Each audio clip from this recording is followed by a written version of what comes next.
मला तुझ्या पार्टनर कुठे आहे, एवढं मारलं आम्हाला.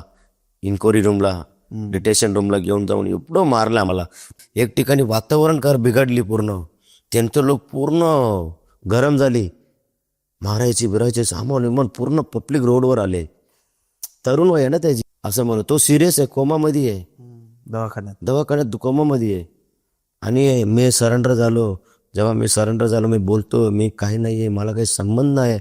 पोलीसवाले लोक कोणच ऐकायला तयार नाही. आणि माझी आई घेऊन जाऊन तुम्ही माझ्या नातेवाईकाकडे सांगते, अरे माझी काही संबंध नाही, मी इथं राहिलंच नाही, मी इथं कुठं भेटलंच नाही, माझे काही संबंध नाही. मी नाही बनलं तर तुम्ही काय चर्चमध्ये व्हायचंय काय, तर काय ऐकाय नाही, तुम्ही केले असणार.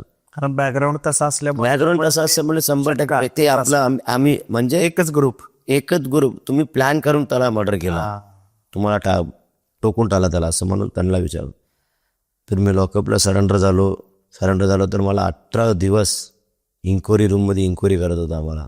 ते त्याला पळून गेला, तो भेटलं नाही, पूर्ण महाराष्ट्रामध्ये भेटलं नाही, कुठं पण भेटलं नाही. मग त्याचे फोटो त्याच्या आईला उचल, त्याच्या जो मारून गेला त्याच्या भाऊला उचलला, त्याच्या भाऊ पण सगळीकडे विचार पोलीसवाले सोफीची चालू आहे.